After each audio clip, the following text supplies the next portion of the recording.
Here we go. Let's go over the movie Citizen Kane. Charles Foster Kane, on his deathbed, utters his final word, Rosebud. This mysterious term sets off an investigation into his life. A narrator describes Xanadu, the lavish estate of Charles Foster Kane. The estate is compared to the legendary Pleasure Dome decreed by Kublai Khan. The narrator explains that Florida's Xanadu is the world's largest private pleasure ground. It's replete with trees, marble, and various luxurious contents. We learn that the private mountain at Xanadu was commissioned and successfully built by Kane, involving immense resources like 100,000 trees and 20,000 tons of marble. It is mentioned that the collection of art and artifacts in Xanadu is so vast that it can never be fully cataloged or appraised, amounting to the loot of the world. The narrator reveals Charles Foster Kane's identity as America's Kublai Khan. Here, he is introduced as a powerful and influential figure in American history. The script tells us about Kane's empire, emphasizing the continuous flow of wealth for 50 years from one of the world's richest gold mines. We learn about the origin of Kane's vast fortune. In 1868, his mother, Mary Kane, received a deed to a supposedly worthless mine shaft that turned out to be incredibly valuable.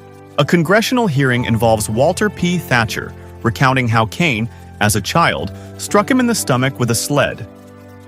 This event signifies Charles's rebellious nature.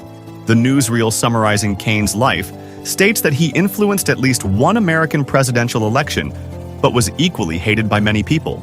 The film provides information about Kane's personal life, revealing his first marriage to Emily Norton, a president's niece, and their tragic end when she and their son died in a motor accident. The unfinished Xanadu is highlighted. It emphasizes Kane's ambition and the grandiosity of his projects, as the cost or finalization of these projects could not be quantified. The script delves into Kane's political ambitions, particularly his 1916 campaign for governor. With wide support, he was seemingly positioned for the White House before a scandal resulted in his abrupt defeat. Kane's political defeat is described as having significant consequences, canceling his political chances and setting back reform causes in the United States for decades. Following his loss of influence, Kane is depicted as a historic figure who outlived his power, spending his final days in isolation at Xanadu. In pursuit of the mysterious Rosebud, newsmen remember that Kane's last words might hold the key to understanding his life. This becomes the central quest of the narrative.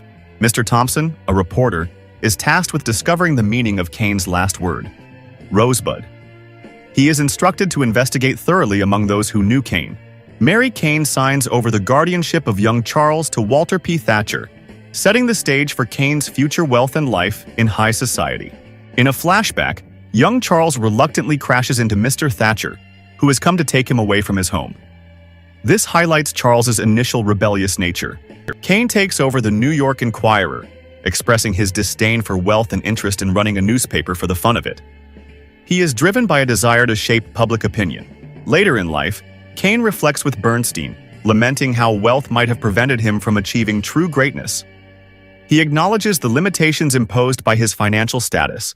Kane meets Susan Alexander, who is suffering from a toothache. Their encounter is marked by an immediate, albeit awkward connection. In one of the final scenes, the butler reveals hearing Kane say Rosebud again, before dropping a snow globe. This intensifies the mysterious nature of his last word.